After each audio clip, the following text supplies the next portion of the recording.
Chapter 4. The Terrifying Knocking Ghost.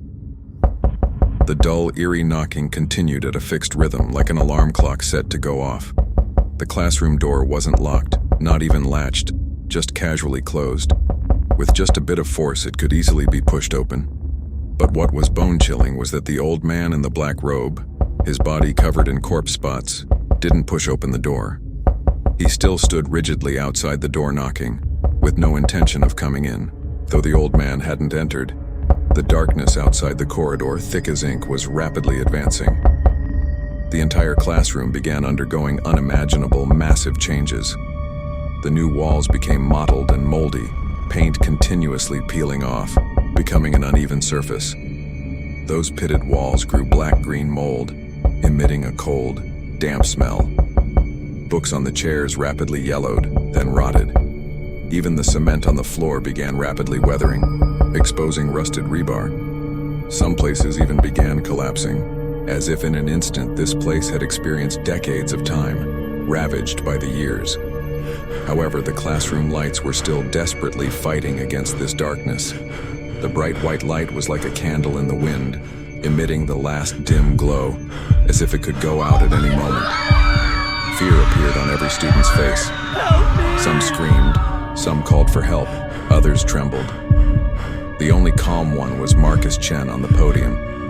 He remained motionless, his gaze surveying everywhere, noting any movement around him. A dangerous level ghost that also possessed a ghost domain. This wasn't something he could handle. What he needed to do was find a way out by any means necessary. Let these students leave here alive, even if only a small portion of them. Marcus Chen, look! At this moment, Daniel suddenly shouted. His face looked particularly terrible as he pointed at several classmates at the classroom desks. They hadn't noticed before, but seeing it now, they realized several classmates were lying motionless on their desks. Their eyes and mouths were wide open, their faces ashen, their bodies emitting the stench of corpses as if they'd been dead for several days. The knocking sounded again. At this moment, a male classmate who had been standing alive among the crowd suddenly trembled all over. Then his entire body rigidly collapsed to the ground. Ethan, what's wrong? Someone wanted to help him up, but the moment they touched his body, they screamed and frantically backed away. Cold, rigid, like a corpse, Ethan, like those other classmates, had his eyes and mouth wide open, face ashen, without a trace of life. His body gradually beginning to emit the stench of decay. Dead, and not just one. At least 6 or 7 students were lying motionless on their desks with ashen faces. How can this be happening? Someone please save us. A female classmate collapsed on the ground, crying. They were fine just before. How did they suddenly die? Someone's voice trembled, stammering. Daniel nearby had an ashen face.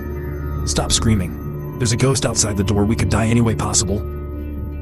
You'll soon know how terrifying a ghost capable of creating a ghost domain is. The others looked at him in terror, one by one like prey fallen into a cage, full of fear, trembling. Marcus Chen, haven't you thought of a solution yet? If you don't think of something soon, we'll all die here. Daniel said angrily. He was also trembling inside because in a ghost domain anyone could die, including him. Shut up. If you can't wait, escape by yourself. Don't expect my help. Marcus Chen also looked anxious. He didn't dare act rashly. Running around in a ghost domain gets you killed faster. You think I don't know anything? Daniel said. Since you know, just stand there honestly. If we die, you think you're the only one? Everyone's the same. Don't think knowing some things makes you special. Before a ghost, everyone is equal. Marcus Chen said. Damn it! Daniel couldn't help but curse. Jake's hands and feet were ice cold at this moment. He forced himself to calm down because this wasn't a joke anymore. People had really died, and not just one. If this continued, many more might die. But when he inadvertently saw the blackboard almost falling off the wall, he suddenly froze. His gaze stopped on the 3 sentences Marcus Chen had written earlier, especially the last one. Observe the ghost's patterns. Marcus Chun doesn't dare act rashly because he's also observing that old man outside the door, looking for his pattern. Only by finding the pattern will he dare to act. Think quickly. Think quickly. What pattern does this old man have? His brain began racing frantically, recalling everything recorded in that forum story, then connecting it to what was happening before his eyes. There must be commonalities. There must be similarities. That netizen called Shock King was at home. His door was closed, and this old man stood outside knocking, then came in, then came to the bedroom door, knocked again, then came in again. Right now, this ghost appeared outside the corridor, also knocking, but hadn't come in yet. Why did the old man enter that netizen's home but not here? Same situation, same thing. What caused the difference? Was there not enough time? Then what time wasn't enough? Could it be not enough knocking time? Maybe this was the key. Go for it. Suddenly, Jake gathered his courage and shouted, Marcus Chen, it's the knocking sound. Knocking sound. Marcus Chen's expression hardened, his gaze burning as he stared at this student who suddenly spoke up. Explain. Jake suppressed his fear and said, Though it's just a guess, I think this thing kills people through knocking. Maybe that old man is counting time, maybe it's something else, but it's definitely related to knocking. If we can stop that thing from knocking, it might work.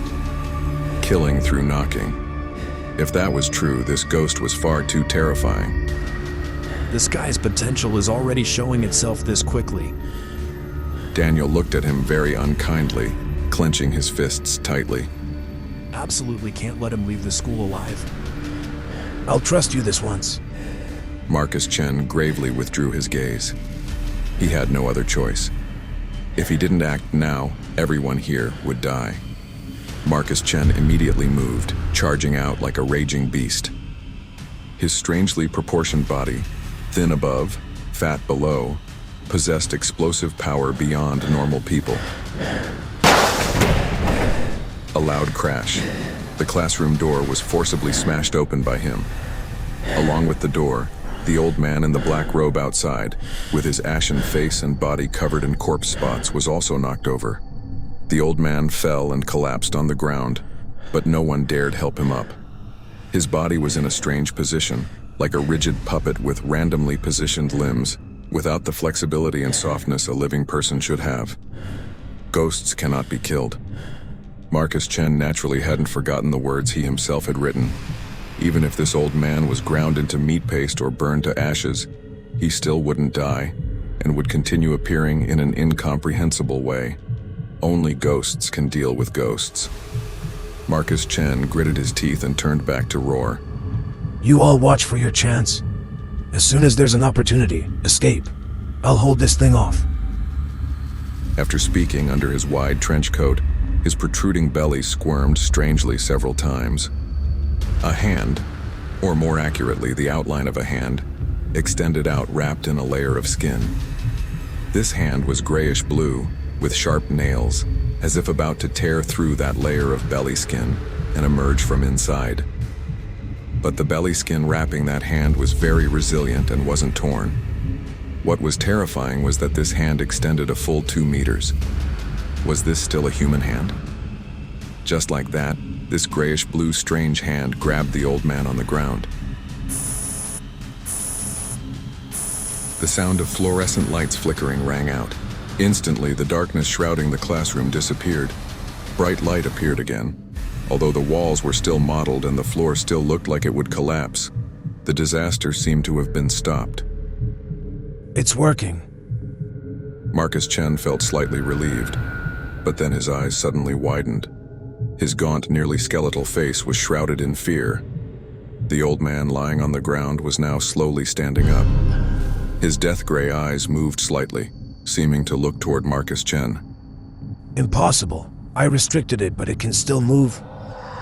Marcus Chen's face changed dramatically. He immediately turned back and roared, Go, leave quickly. While the ghost domain hasn't appeared yet, leave here. I'll stay and hold this thing off. This ghost was definitely not just dangerous level. Cold sweat poured from his heart.